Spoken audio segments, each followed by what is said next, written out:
Hermanos, vamos a abrir nuestras Biblias en el Evangelio de Lucas. Estamos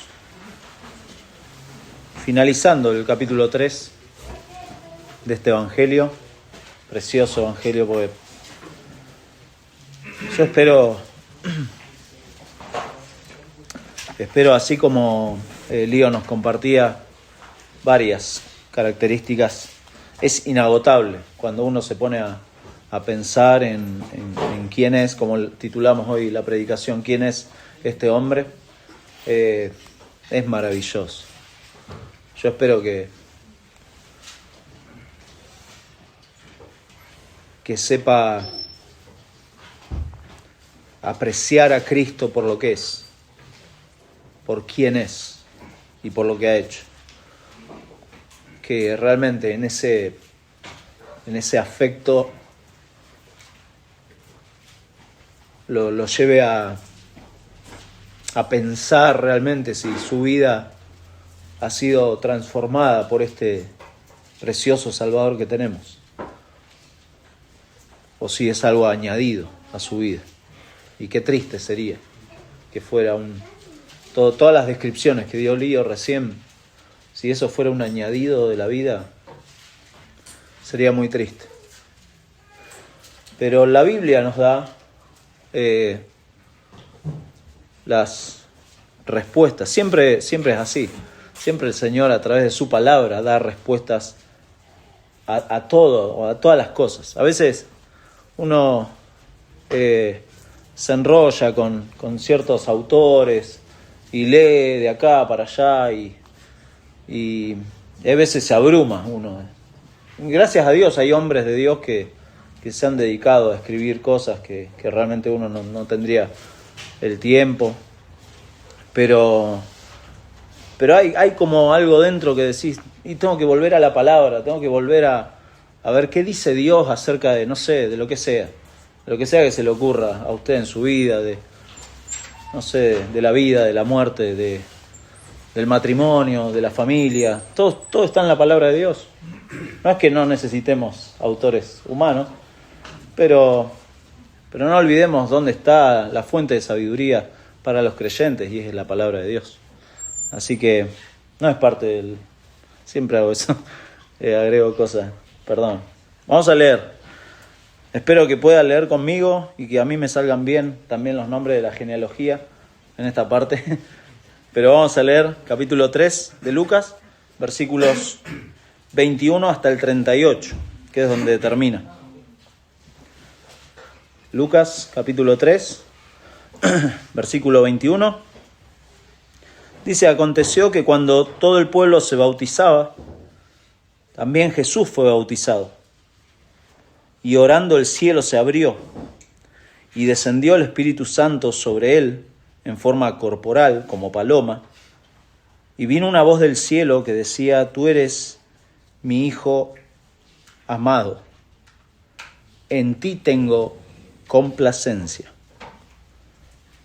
Jesús mismo, al comenzar su ministerio, era como de 30 años, hijo, según se creía, de José, hijo de Elí, hijo de Matat, hijo de Leví, hijo de Melquí, hijo de Jana, hijo de José, hijo de Matatías, hijo de Amós, hijo de Nahum, hijo de Esli, hijo de Nagai, hijo de Mat, hijo de Matatías, hijo de Semei, hijo de José, hijo de Judá, hijo de Joana, hijo de Resa, hijo de Zorobabel, hijo de Salatiel, hijo de Neri, hijo de Melqui, hijo de Adi, hijo de Cosam, hijo de Elmodam, hijo de Er, hijo de Josué, hijo de Eliezer, hijo de Jorim, hijo de Matat, hijo de Leví, hijo de Simeón, hijo de Judá, hijo de José, hijo de Jonán, hijo de Eliaquín, hijo de Melea, hijo de Mainán, hijo de Matata, hijo de Natán, hijo de David, hijo de Isaí, hijo de Obed, hijo de Boz, hijo de Salmón, hijo de Naasón, hijo de Aminadab, hijo de Aram, hijo de Rom, hijo de Farés, hijo de Judá, hijo de Jacob, hijo de Isaac, hijo de Abraham, hijo de Taré, hijo de Nacor, hijo de Serug, hijo de Ragau, hijo de Peleg, hijo de Ber, hijo de Sala, hijo de Cainán, hijo de Arfaxad, hijo de Sem, hijo de Noé, hijo de Lamec, hijo de Matusalén, hijo de Enoc, hijo de Jared, hijo de Mahalael, hijo de Cainán, hijo de Enos, hijo de Set, hijo de Adán.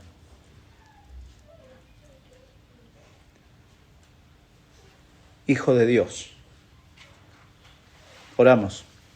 Señor, confiamos, como orábamos antes, en el poder de tu palabra para obrar en cada uno de los que estamos hoy aquí.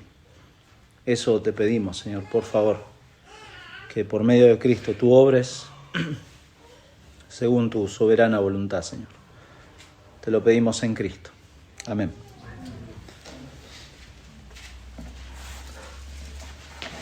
Una de las doctrinas que en los primeros años de la Iglesia fue cuestionada, fue torcida realmente, fue acerca de la humanidad y la deidad de Cristo. Eso fue una de las primeras cosas que hubo problemas enseguida empezaron. De hecho, en las cartas que Pablo escribe, que Pedro, que Juan escriben, hay algunos indicios de que esto fue lo primero. Y surgieron grupos que si bien diferentes concilios los condenaron, los tildaron de herejes y ya, sin embargo la semilla de sus enseñanzas quedaron en la mente de las personas y es notable que a lo largo de la historia del cristianismo diferentes personas, diferentes grupos volvieron a traer a la mesa este cuestionamiento de la deidad y la humanidad de Cristo. Cuestionamientos a la fe cristiana. Y de hecho hoy hay grupos, ¿no?, que rechazan la Trinidad. Y quizá usted conoce algunos. Rechazan a Jesucristo como Dios. Algunos de ellos son, los mormones, los testigos de Jehová, la cienciología, los pentecostales unitarios y así otros. Ahí se calculan, hay varios números, pero muchísimos que cuestionan a Jesucristo. Gravísimo. Muchos derivados. Acá en Junín hay algunos, ¿no? Hay algunos de estos grupos. No son grupos cristianos, por más que alguno tenga el cartel de cristiano, no son cristianos. ¿Sí? Eso téngalo en claro. Porque todo el que rechace o ponga en duda la identidad de Cristo y su obra, por más cartel que tenga de cristiano, no puede llamarse cristiano, de ninguna manera. Pero antes de escandalizarnos de las sectas y de estos grupos que cuestionan la Trinidad o a Jesucristo mismo, deberíamos preguntarnos qué clase de cristianismo sin Cristo muchas veces los cristianos desarrollamos. ¿Qué clase de cristianismo sin Cristo muchas veces desarrollamos? Algo que enfatizó Lío al comenzar es que Él es el soberano, Él es el Señor. Y muchas veces eso no se ve en la vida de los cristianos. Por eso nos preguntamos, ¿quién es este hombre? Es muy importante responder a la pregunta, ¿quién es este hombre? ¿Quién es Jesucristo? Si Dios, en este pasaje lo hemos leído recién, si Dios reconoce de esta forma a Jesucristo, yo me pregunto, ¿acaso no es digno Jesucristo de que sus hijos, la iglesia, los creyentes, le adoren de la misma manera? ¿Es Jesucristo el centro y Señor de nuestras vidas? Por eso dije al principio, no es un añadido. Para el creyente no es un añadido Jesucristo. Él es el centro y el Señor de nuestras vidas. Realmente es el objetivo Jesucristo de darle gloria a Dios en todo lo que hago. ¿Es Jesucristo el Señor? ¿Cómo se ve nuestra adoración como iglesia, pero también a diario? En nuestra vida diaria, ¿cómo se ve? ¿Está centrada en Cristo? Si Dios tiene complacencia, dice acá, en su Hijo, en un pasaje que vemos claramente trinitario, ¿no? Porque está la Trinidad claramente ahí. ¿Cuál es el deleite o cuál es el gozo que ha reemplazado a Jesucristo en mi vida? ¿En qué encuentro yo contentamiento? ¿Es Cristo nuestra satisfacción como lo es para Dios? Para Dios es, en Él tengo complacencia. Y esto es tremendo. Por eso en el pasaje vemos que Jesús es confirmado por Dios mismo, ¿no? Desde los cielos, dice. Y luego, a propósito, ¿no? Lucas pone la genealogía como una forma de confirmación acá en la tierra. Dios hablando desde los cielos y esta genealogía mostrando credenciales de que Jesucristo era realmente el descendiente de todas estas personas, ¿no? Me salieron bien, ¿no? Los nombres cuando lo leí. Qué bueno eso. Tenía un miedo para leerlo, digo, acá me voy a... Pero Cristo es este precioso Salvador que tenemos y Lucas intencionalmente quiere mostrar eso, estos testimonios concretos de Dios desde los cielos, con esta genealogía, insistiendo en que los planes de Dios se están cumpliendo en Jesucristo, el verdadero Hijo de Dios. ¿Se fijaron cómo termina la genealogía? Adán, hijo de Dios, pero el verdadero Hijo de Dios, con todas las letras, sin duda, es Jesucristo. Por lo tanto, y como idea para nuestro pasaje de hoy, podemos verlo de manera negativa o positiva. Muchas veces prefiero la negativa. No sé por qué.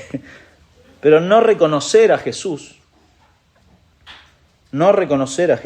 es rechazar el testimonio de Dios. Breve, sencillo. No reconocer a Jesús es rechazar el testimonio de Dios. Si lo quiere ver de manera positiva, reconocer a Jesús es reconocer o hablar o coincidir con lo que Dios está diciendo acerca de Cristo. ¿Quién es este hombre?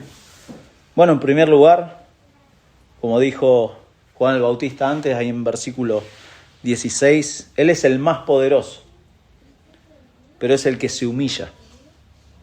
Es el más poderoso, pero es el que se humilla. Fíjese, versículo 21 dice, aconteció que cuando todo el pueblo se bautizaba, también Jesús fue bautizado. Es una muestra de humillación del Señor Jesucristo. Este es el más poderoso, lo dijo Juan el Bautista, quien iba a traer arrepentimiento verdadero, quien iba a bautizar, no con agua, sino con el Espíritu Santo, con fuego, iba a purificar a su pueblo, iba a transformar realmente la vida de aquellos que estaban perdidos. Pero en su humanidad, fíjese, se somete a la misma obediencia y a las condiciones que estaban exigidas para Israel, esto de bautizarse. Él se somete a eso. No porque en él hubiera pecado, no había pecado en él. O porque necesitara arrepentimiento, no necesitaba ese arrepentimiento. Pero sí vino a identificarse con aquellos a quienes vino a salvar. Eso es lo que hace Jesucristo, se humilló, vino como un hombre más, fíjese, entre la multitud, lo muestra como un hombre común. Mientras todo el pueblo se bautizaba, Jesús se bautizaba. No es literal, ¿no? Todo el pueblo, es como una hipérbole que usa Lucas acá, como decir, no sé, vamos a algún lugar acá en el pueblo y estaba lleno de gente y decir, estaba todo el pueblo. No estaba todo el pueblo. Algunos que son más literales dicen, no estaba todo el pueblo. Acá también, Lucas está usando esa imagen, esa figura. Todo el pueblo se bautizaba. Sabemos más adelante, ¿no?, que muchos no se bautizaron, que muchos de hecho rechazaron a Jesús y muchos pidieron su crucifixión, ¿no?, allá en el patio del templo. Ahora, ¿debía bautizarse Jesús? ¿Debía bautizarse? Bueno, Lucas no nos da ninguna explicación. Él dice que se bautizó y nada más. Tenemos sí la explicación en Mateo, pero no me voy a ir a Mateo porque no es el caso. Pero sí es interesante, ¿no? Porque Lucas sí lo que hace es mostrarnos, y ya lo hemos visto, capítulo 1, capítulo 2, cómo Jesús se ajustaba a las cosas que al ser humano se le demandaba, ¿no? Esa es si usted se fija, Jesús celebró la Pascua, ¿recuerda? Fue con sus padres a la fiesta. Jesús, que era el Cordero sin pecado, Él era el Cordero que quita el pecado del mundo y fue a la Pascua. No sé si puede ver la conexión. Pero también se bautizó. En otro lado, el Señor pagó sus impuestos, siendo el dueño de todo, ¿no? Él pagó sus impuestos, tremendo. Se bautizó siendo santo y justo, el Hijo de Dios, sin pecado. Por eso decimos que es el más poderoso que se humilla. Se humilla. Esto es lo que se conoce como en teología, ¿no? Se conoce como la obediencia activa de Cristo. Activamente Cristo obedeció la ley, obedeció. Era el único que podía obedecerla de esa manera. Pero también hay una obediencia pasiva. Se habla de la obediencia pasiva al hecho de que Cristo se entregó por nosotros. Pero no hay que ser tan tajante, ¿no? con eso de en qué momento obedeció activamente, en qué momento obedeció pasivamente. Bueno, hay algunos que se hacen un lío con eso y no viene al caso. Me gustó un autor, Justin Taylor. Él dice: la llamada obediencia pasiva y activa de Jesús consiste en los esfuerzos de toda una vida, mientras Él cumplía las demandas y sufría las penas de la ley de Dios. Y ambos aspectos culminaron en la cruz. Ambos aspectos. Y agrega: en el Nuevo Testamento, la obra justa de Cristo es un solo ropaje. Siempre es obediencia hasta la muerte. Cristo obedeció todo y se humilló de manera que no tenía que hacerlo, pero lo hizo por amor al Padre y para mostrar realmente su humanidad. Es el poderoso que se humilla, pero en segundo lugar es el Hijo de Dios en el cual Dios se complace. Versículo 21, la segunda parte, dice: y orando el cielo se abrió y descendió el Espíritu Santo sobre él en forma corporal como paloma, y vino una voz del cielo que decía: tú eres mi Hijo amado, en ti tengo complacencia. Acá tenemos un pastor conocido, amigo, dice que esto es como la entrada a las aguas, a un océano. Y estas son cosas demasiado profundas, en donde nos damos cuenta finalmente que no hacemos ni pie en la profundidad. Si hay acá un pasaje concluyente que es para estas discusiones trinitarias, es este pasaje. Quizá podemos ver los paralelos en otros evangelios, pero este pasaje, claramente, el que se pone a discutir de la Trinidad, de Dios el Padre, Dios el Hijo, el Espíritu Santo, este pasaje es muy claro y contundente. Ahí están las tres personas de la Trinidad actuando. Y fíjese cómo empieza, ¿no? Cuando leemos eventos importantes en la vida de Jesús, ¿qué hacía Jesús? Oraba. Lo encontramos acá, orando el cielo se abrió. Otros pasajes más adelante en Lucas capítulo 5, versículo 15, dice: pero su fama se extendía más y más, y se reunía mucha gente para oírle y para que le sanase de sus enfermedades. Mas él se apartaba a lugares desiertos y oraba. Capítulo 6, versículo 12, dice: en aquellos días, antes de elegir a los 12 apóstoles, muy interesantes, eventos importantes, ¿no? En aquellos días, él fue al monte a orar y pasó la noche orando a Dios. A veces no aguantamos ni 15 minutos, ¿no? Toda la noche se la pasó orando. El Hijo de Dios, hablando con el Padre, para elegir 12 hombres para el ministerio. Tremendo. Eventos importantes. Capítulo 9, versículo 18, lo mismo. 9, Sí, 18. Dice, aconteció que mientras Jesús oraba, aparte, estaban con él los discípulos y les preguntó diciendo, ¿quién dice la gente que soy yo? Es un evento importante porque después de esto va a venir la confesión de Pedro. Versículo más adelante, versículo 28, otro evento importante, la transfiguración. Aconteció como 8 días después de estas palabras que tomó a Pedro, a Juan y a Jacobo y subió al monte a orar. Y entre tanto que oraba, la apariencia de su rostro se hizo otra y su vestido blanco y resplandeciente. Orando, ahí Jesús. Otro evento importante, capítulo 11, versículo 1. Aconteció que estaba Jesús orando en un lugar y cuando terminó, uno de sus discípulos le dijo, Señor, enséñanos a orar. Enséñanos a orar. Y finalmente, si tenemos que hablar de eventos importantes, capítulo 22, versículo 39, dice, y saliendo se fue como solía al monte de los olivos, y sus discípulos también le siguieron. Cuando llegó a aquel lugar, les dijo, orad, que no entréis en tentación. Y versículo 44 dice, y estando en agonía, oraba más intensamente, y era su sudor como grandes gotas de sangre que caían hasta la tierra. Para el Señor, sin duda, la oración era importante. Incluso Lucas, si uno sigue leyendo Lucas Hechos, se va a dar cuenta que para la iglesia también era importante, muy importante. Hay un énfasis en el tema de la oración, de cómo el Espíritu Santo le da poder a la iglesia para cumplir con la obra que el Señor les había encomendado, pero también oraban, no solamente hacían cosas, sino que oraban.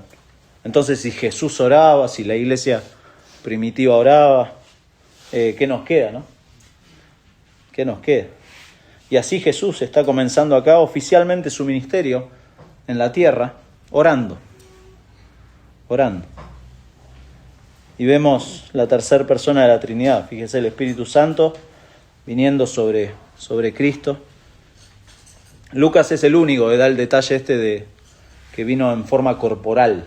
Esa frase, forma corporal, como paloma, en apariencia física, como paloma.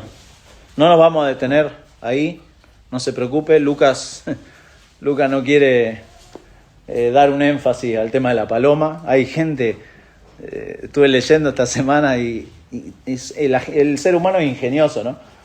Pero hay cosas que han escrito acerca de esto de la paloma y que han libros tremendos. Pero Lucas no quiere poner el énfasis en eso. El punto acá es que el Espíritu Santo está dando inicio oficial al ministerio de Jesús. Le está dando el poder que necesita. La iglesia, esto es un paralelo con Hechos, porque la iglesia también en Hechos, recuerda, hay un énfasis en cómo los planes de Dios se van a ir cumpliendo bajo el poder y bajo la acción del Espíritu Santo, que llega sobre la iglesia, Hechos 2, como lenguas de fuego, etc. Ahí, de nuevo, ahí tiene un pasaje en donde se enfatiza el hecho de hablar en lenguas, de las lenguas de fuego y qué sé yo, pero el punto de Lucas ahí en Hechos 2 no son las lenguas, no son los dones carismáticos de ninguna manera. Es la única forma en que la iglesia podía llevar adelante el extender el Evangelio era a través del poder del Espíritu Santo, que Jesús en Hechos 1:8 les había dicho. Recibiréis poder y me seréis testigos.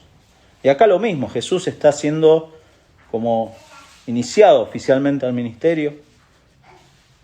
Y aquí, bueno, lo asombroso, acá hay algo asombroso. Y espero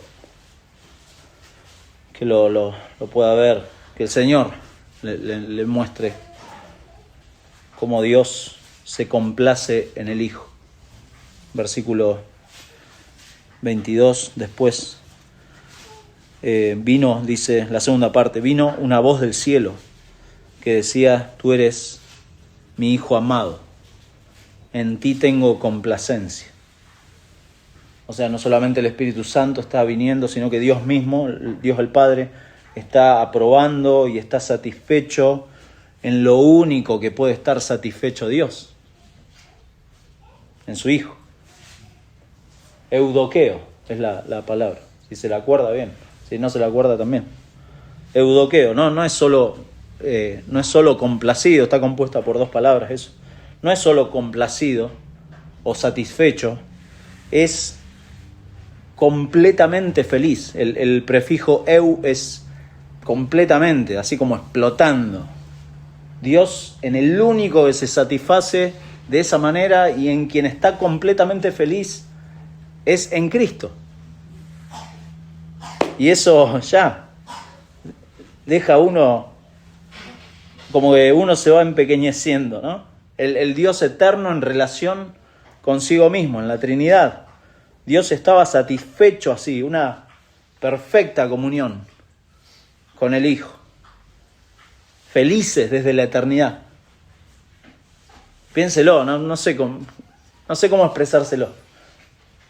Pero esto es lo que está diciendo Dios acá. Y esto es más fundamental de lo que pensamos. Esto es muy importante. Es muy importante porque de esto depende el Evangelio, en cierta manera. De que Dios esté satisfecho solamente en su Hijo. Mi hermano, Dios no nos necesitaba. No necesitaba salvarnos. Y todo lo que Dios hace es de pura gracia. ¿Por qué? Porque Él ya está satisfecho en su Hijo. Y lo que hace es como una explota de gracia. Trato de explicarlo, pero Dios está diciendo acá, en ti tengo complacencia. En nada más. Usted no tiene que ir caminando hasta Luján para que Dios se satisfaga. No, bueno, acá Luján está más lejos. ¿No? No sé, no tiene que ir al Cultrún. No tiene que hacer ninguna ceremonia, no tiene que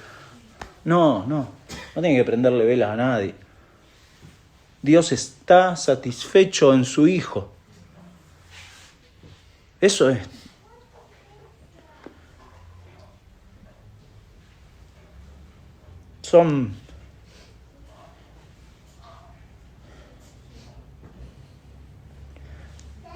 Usted tiene que pensar en esto. Pensar en Dios correctamente. Por eso nosotros necesitamos a Dios. Nosotros sí. Nosotros necesitamos a Dios. Nosotros necesitamos pensar correctamente en Dios. ¿Por qué? Porque Dios es un Dios satisfecho. No es que a veces usamos esa frase, no, pues yo estoy sirviendo al Señor. ¿En serio? Dios no necesita de sus servicios. Dios está satisfecho.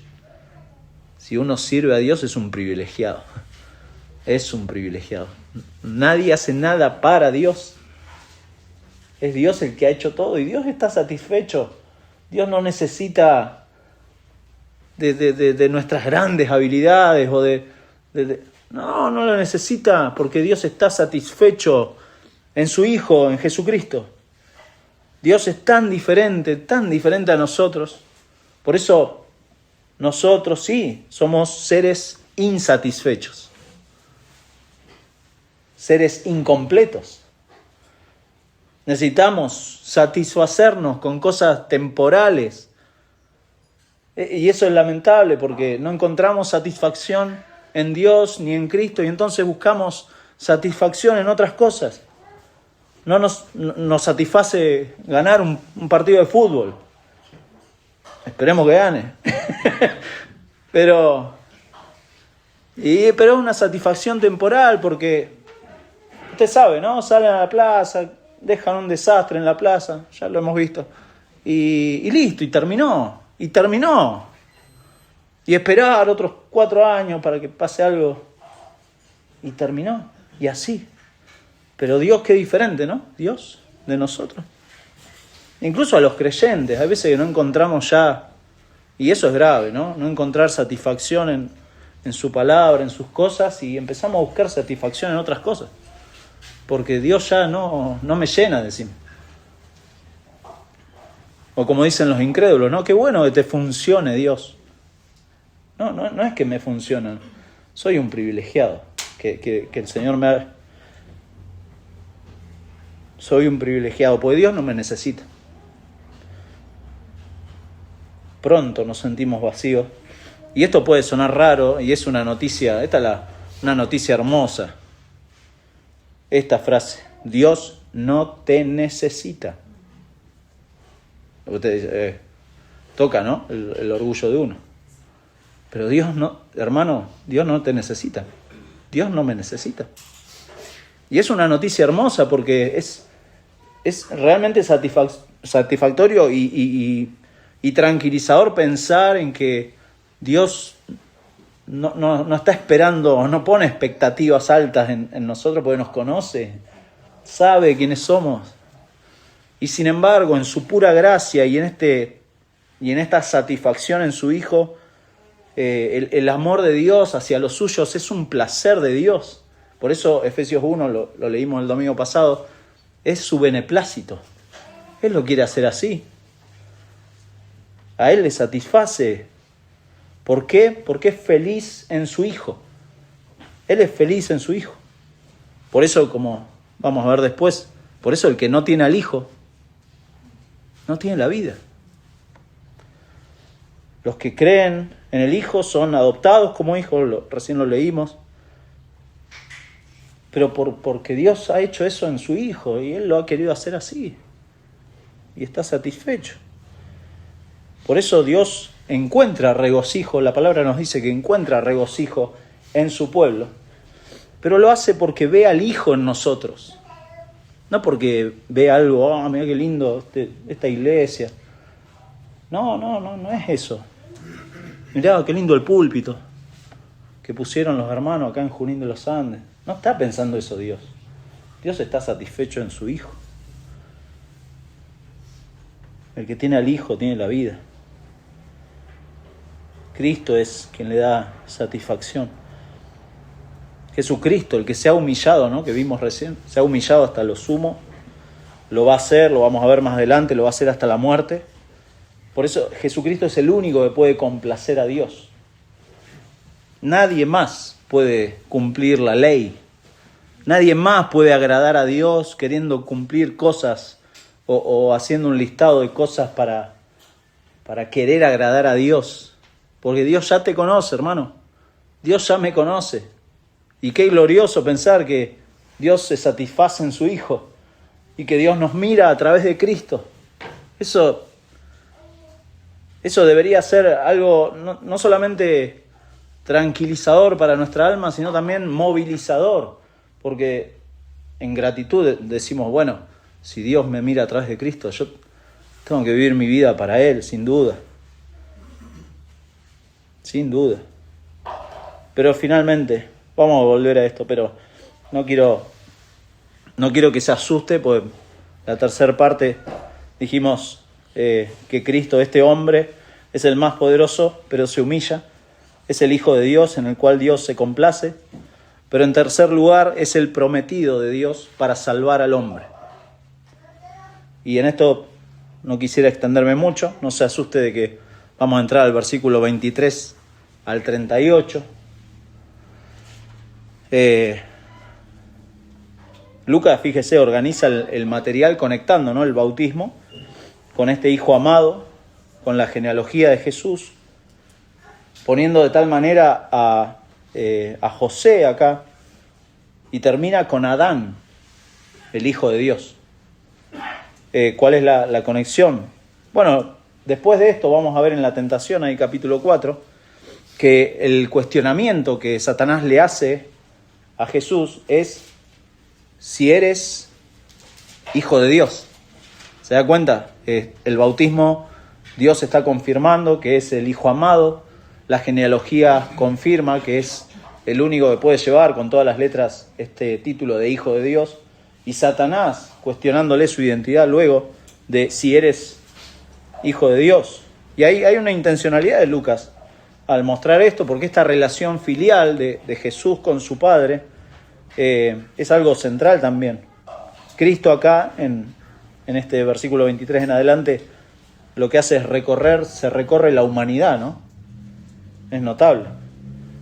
Y el único que cumple el requisito de ser llamado Hijo de Dios es Cristo.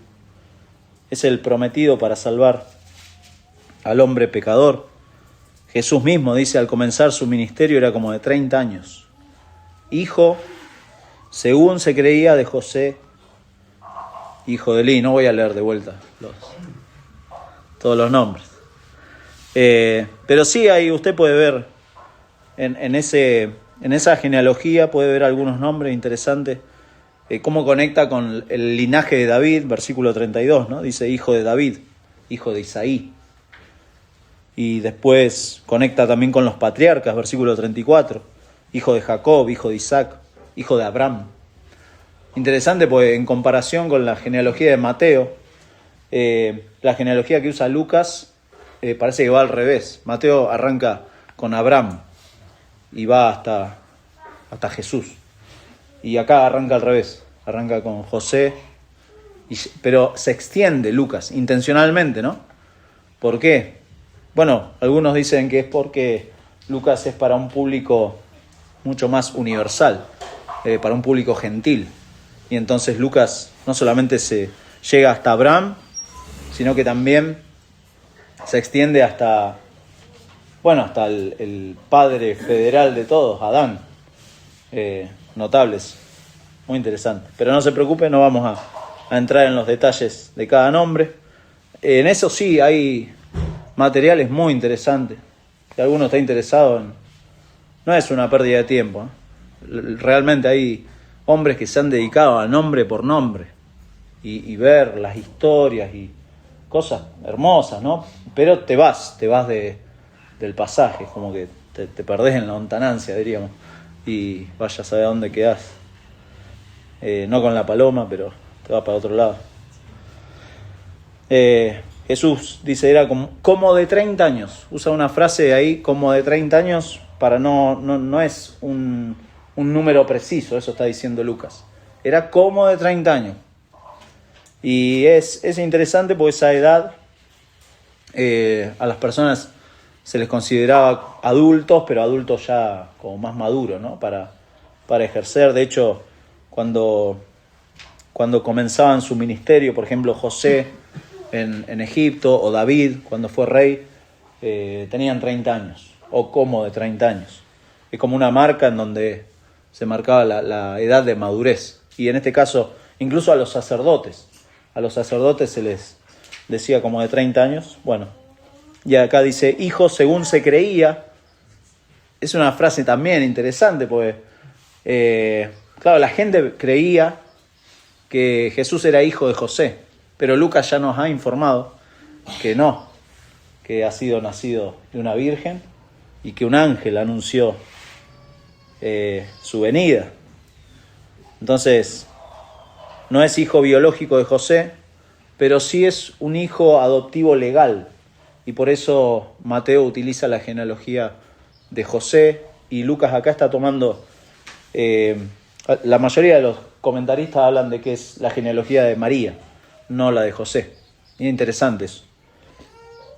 Hay muchas cosas interesantes, pero me voy acordando y digo, esto... por ejemplo, un detalle, si no... está bueno. Está bueno porque hace sentido a todo Lucas. Los nombres que hemos leído son todos de hombres.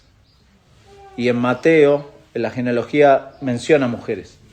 A Rahab, por ejemplo. Pero acá son todos hombres. Interesante, porque está mostrando también este linaje. Bueno, llega David también, ¿no? Así la genealogía lo que hace es confirmar el linaje, pero también la credencial de su humanidad. Y como dijimos, era el único que podía llevar el nombre de Hijo de Dios realmente, el verdadero sustituto que podía salvar al hombre pecador. Porque toda esta genealogía muestra Adán. Ayer veníamos hablando, después de la reunión de hombres, si no se la hubiera mandado Adán, qué hubiera pasado. Y de Adán a partir y para adelante usted puede ver pecados y caídas y historias que uno empieza a recordar, y el único que llega a cumplir y a salvar al pecador es el Señor Jesucristo, que como vimos se humilló y en quien Dios es el único que encuentra contentamiento. La satisfacción de Dios está en Cristo. John Piper dice en su libro Los deleites de Dios, es un libro grandote pero hermoso, no lo he terminado, pero en una parte dice: el Padre se complace tanto en la supremacía como en la servidumbre del Hijo.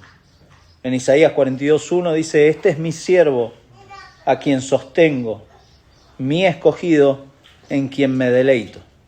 Una porción del Antiguo Testamento como testimonio del gozo del Padre, y lo relaciona con el ungimiento del Espíritu Santo y la mansedumbre de Jesús durante su ministerio. Y luego cita a Jonathan Edwards de un sermón, Las excelencias de Cristo.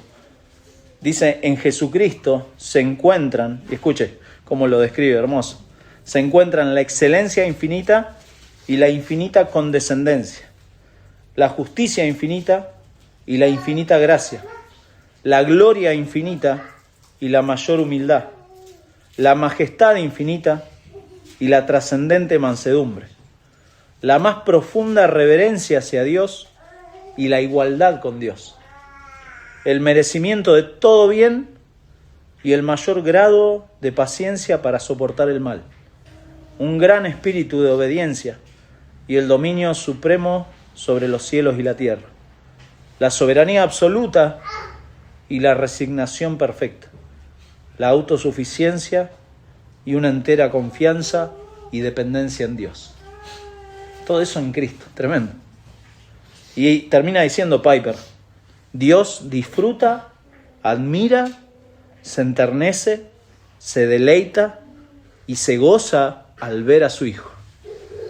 El primer gran deleite de Dios es su deleite en el Hijo.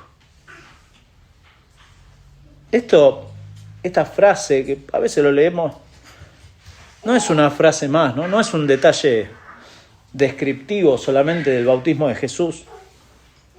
Realmente es una declaración teológica sumamente importante, para los cristianos sumamente importante.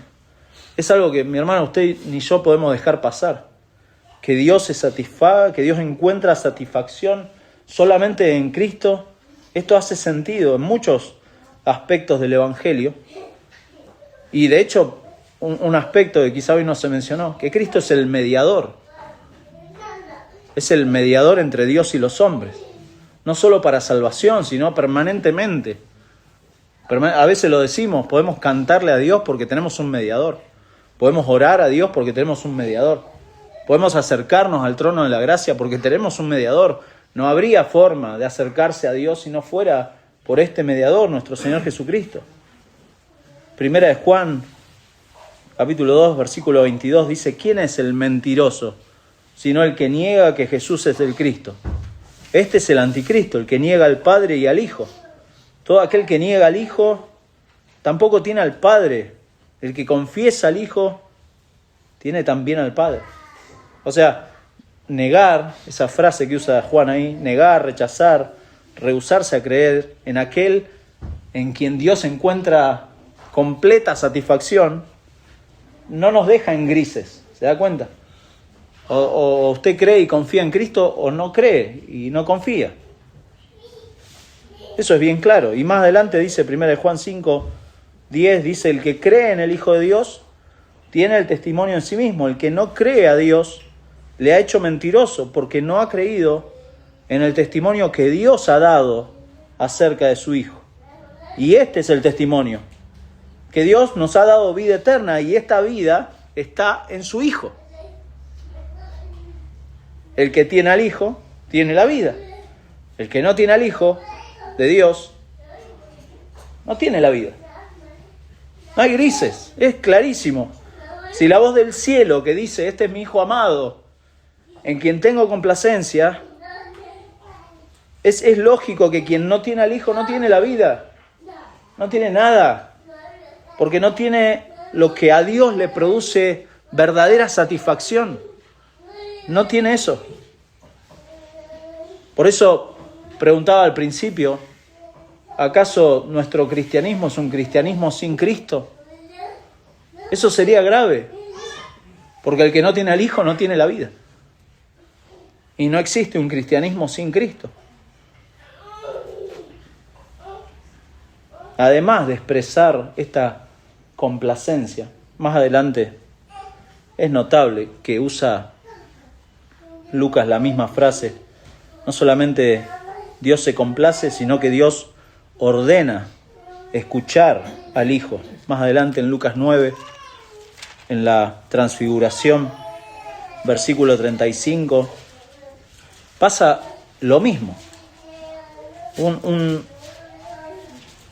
Un momento sublime que yo no sé qué habrán visto. Pero dice versículo 35 que vino una voz desde la nube que decía, este es mi Hijo amado. De nuevo, Dios complaciéndose en su Hijo. Este es mi Hijo amado.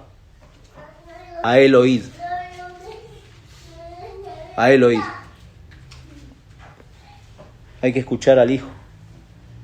Y en Lucas, de nuevo, 3 veces lo usa Lucas. Hablando de, haciendo ayes sobre el pecado de ciertas ciudades. Dice, el que a vosotros oye, a mí me oye. Y el que a vosotros desecha, a mí me desecha. Y el que me desecha a mí, desecha al que me envió. No hay mucho que explicar. Esta satisfacción de Dios en esta escena del bautismo realmente nos da la respuesta a la pregunta de ¿quién es este hombre?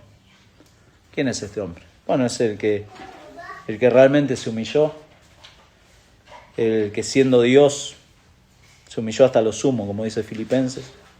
Es el único medio por el cual el pecador puede ser salvo, pero sobre todo es el único en quien Dios realmente se complace. Es el único. Por eso esta infinita dignidad del Hijo y esta eterna satisfacción de Dios en el Hijo hace tanto que la fe en Él como su rechazo realmente tenga consecuencias eternas. O sea, el que tiene al Hijo de Dios tiene la vida, pero el que no lo tiene, no lo tiene. Y si usted no es creyente, sepa que la ira de Dios está sobre su vida, ¿no? Eso es una realidad. Porque Dios es santo, como lo dijo hoy Lío. Dios es santo, Dios es justo y manda a los pecadores a que se arrepientan. Y el único medio por el cual usted puede ser reconciliado, y no hay otra manera, por lo que leímos recién, es por medio del Hijo, en quien Dios se satisface. No hay otra manera. Dios mira a Cristo para salvar al pecador. No mira al pecador y a ver si se está portando bien o si... No, tiene que mirar a Cristo. Tiene que mirar al Cordero que fue inmolado, como cantábamos hoy. Tiene que mirar al único que puede quitar el pecado. No solamente limpiarlo, sino quitarlo. Dios tiene que hacer eso. Dios mira a Cristo y gracias a Dios que mira a Cristo para salvarnos, ¿no? Si no, no habría salvación. No habría salvación. Por eso el autor de Hebreos, hay una advertencia, y con esto vamos finalizando. Hebreos, capítulo 10, en versículo, la advertencia, ¿no? Versículo 26 dice, porque si pecaremos voluntariamente, después de haber recibido el conocimiento de la verdad, ya no queda más sacrificio por los pecados, sino una horrenda expectación de juicio y de hervor de fuego que ha de devorar a los adversarios. Está haciendo como una hipótesis casi imposible el autor de Hebreos, porque agrega, dice, el que viola la ley de Moisés por testimonio de 2 o 3 testigos muere irremisiblemente. El que viola la ley de Moisés. Y, o sea, eso somos todos, ¿no? No hay nadie que pueda cumplirla. Siempre se viola algún...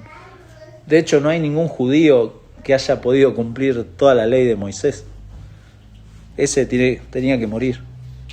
Pero agrega, y esta es la advertencia que agrega el autor de Hebreos: ¿cuánto mayor castigo pensáis que merecerá el que pisoteare al Hijo de Dios y tuviere por inmunda la sangre del pacto en la cual fue santificado e hiciera afrenta al Espíritu de gracia? Claro, si Dios se satisface en Cristo, y Cristo es su completo contentamiento, a ver, ¿cómo piensa usted que va a Dios a tratarlo si usted va a pisotear y rechazar durante toda su vida a Cristo? ¿Usted piensa que Dios va a dejar pasar eso? No, no lo va a dejar pasar. Por eso Dios manda a arrepentirse, porque su ira, una ira justa, está latente sobre la vida del pecador, porque su vida está rechazando permanentemente a Cristo.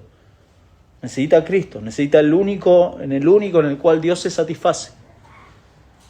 Pero mi hermano, si usted es un creyente, si usted ha sido perdonado, ha sido reconciliado, ha sido adoptado, recuerde esta gracia, no solo para contemplarla y quedarse ahí congelado por la gracia de Dios, sino que esto lo mueva, como decíamos antes, que lo mueva a servir a Dios, que lo mueva a servir a sus hermanos, porque Él es digno de esto.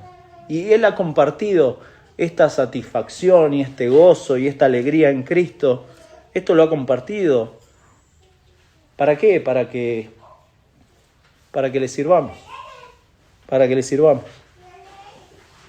Porque es dudoso, ¿no?, que alguien que sea creyente, que solamente lo dice, pero en su vida Cristo no es suficiente.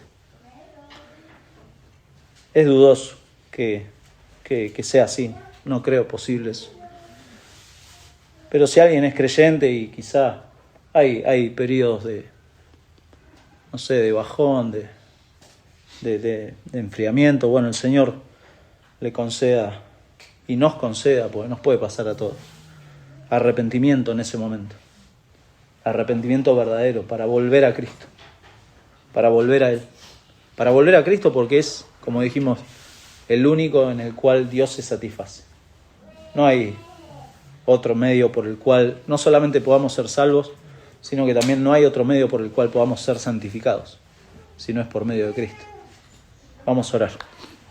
Señor, te damos muchísimas gracias por tu palabra, pero gracias por mostrarnos en este pasaje breve una declaración tuya, Señor, que realmente asombra y debería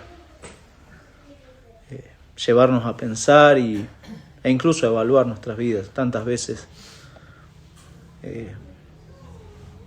uno puede pensar que estoy agradando a Dios o que Dios está satisfecho en mí.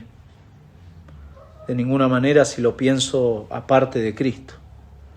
Señor, gracias porque tú estás completo en ti mismo, estás satisfecho en ti mismo, no nos necesitas. Pero gracias por hacernos partícipes de esta salvación, de ser parte de tu familia, de ser adoptado, Señor. Gracias por Jesucristo, porque no hay otra manera de acercarnos a ti, de agradarte, de hacer lo que hagamos, Señor. No podemos hacerlo pensando en que, bueno, de esta manera voy a estar mejor con Dios. Si tú ya estás completo y estás satisfecho en ti, y lo estás por Cristo, porque Él sí ha cumplido todo, activa, pasivamente. Él ha sido perfecto por donde lo miremos, Él ha sido perfecto. Y es el único por el cual podemos acercarnos a ti, Señor. Gracias porque los creyentes, tu iglesia entiende esto y pedimos por favor que nos ayudes a recordarlo cada vez que celebramos la cena del Señor, a recordarlo en las canciones, a recordarlo en la predicación, Señor, que podemos hacer todas estas cosas porque Cristo es nuestro mediador. Señor, pero pedimos también, ten misericordia y muéstrales a Cristo a aquellos que aún no te conocen. Señor, abre sus ojos, que ellos puedan ver a este Cordero perfecto que tú has aceptado, en quien te complaces, en quien estás satisfecho desde la eternidad, Señor. Padre, rogamos que ese mismo amor, esa misma misericordia que hemos recibido, muchos puedan recibirlo en esta mañana, Señor. Gracias por cuidarnos, guíanos en el resto de las cosas que hoy podamos hacer, que en todo estemos buscando honrar tu nombre, Señor. Te lo pedimos en Cristo Jesús. Amén. Amén.